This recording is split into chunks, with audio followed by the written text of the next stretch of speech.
চিংড়িঘাটা মোড়ের কাছে মাত্র 366 মিটার অংশের কাজ বাকি থাকায় সম্পূর্ণ হচ্ছে না মেট্রোর অরেঞ্জ লাইন প্রকল্প। কবি সুভাষ থেকে বেলেঘাটা স্টেশন পর্যন্ত মেট্রো পরিষেবা চালু হয়ে গেছে।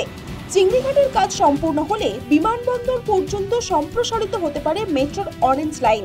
সেক্ষেত্রে ইস্ট ওয়েস্ট লাইনের মতোই এই লাইন ব্যবহার করে উপকৃত হবেন অসংখ্য মানুষ। এর আগে আরভিএনএল এর পক্ষ থেকে অভিযোগ করা হয়েছিল, রাজ্যের তরফে অনুমতি না মেলায় মাত্র 3টি পিলারের কাজ অসম্পূর্ণ রয়েছে। মেট্রো কর্তৃপক্ষের দাবি, এই কাজের জন্য সপ্তাহান্তে 3 দিন সন্ধ্যা থেকে রাত পর্যন্ত অন্তত 12 ঘন্টা সময় পেলেই এই কাজ সম্পূর্ণ করা যাবে। হ্যাঁ, কিছু আছে, লিগ্যাল কিছু ইস্যু আছে, সেগুলো সেটেল হবে। একটা সেটেলমেন্টের ব্যাপার আছে। আজকে রাত্রি থেকে হওয়ার কথা, দেখা যাক আজকে হবে না কালকে হবে, সেটা একটা কথা হচ্ছে। মানে ইস্যু তো হয়ে গেছে, এবার কে কার সঙ্গে উপরতলায় কি কথা বলছে আমরা বলতে পারবো না।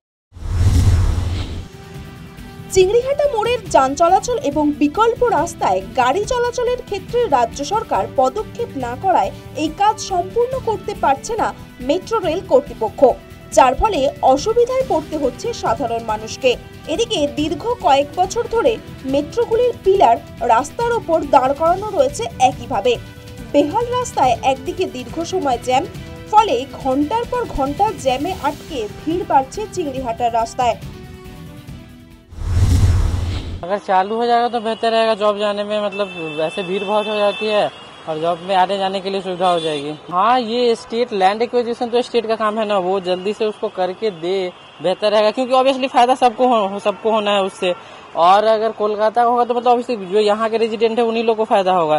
तो ये स्टेट गवर्नमेंट का काम है कि हाँ जल्दी से वो चीज थोड़ा सा क्लियर, हाँ परमिशन मिलना चाहिए। ভালোই সুবিধা হবে। আমার তো কাজের ক্ষেত্রে মুকুন্দপুরে যাওয়া হয়, তো ওটা গড়িয়ার দিকেও যাওয়া হয়, বেশ ভালো, অনেকটাই সুবিধা হবে।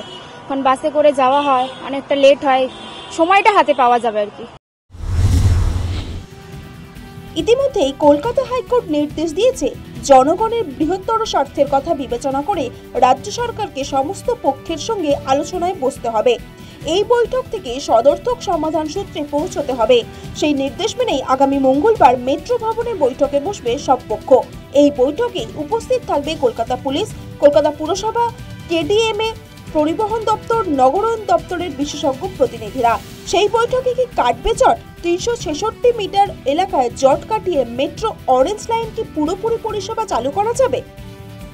চিংড়িঘাটের এই মেট্রো চালু হলে কিন্তু প্রত্যেকেরই অনেকটাই সুবিধা হবে, যেরকম সময় বাঁচবে, তার পাশাপাশি অনেকটা নিরাপদে তারা একেবারে নিরাপদ যাত্রার মধ্য দিয়ে তারা গন্তব্যে পৌঁছতে পারবেন। এবং এই বৈঠক থেকে ঠিক কি সমাধান সূত্র উঠে আসে সেটাই এখন দেখার। ক্যামেরায় তাপস ঘোষের সঙ্গে মৌমিতা মিত্র, নিউজ টাইম, কলকাতা।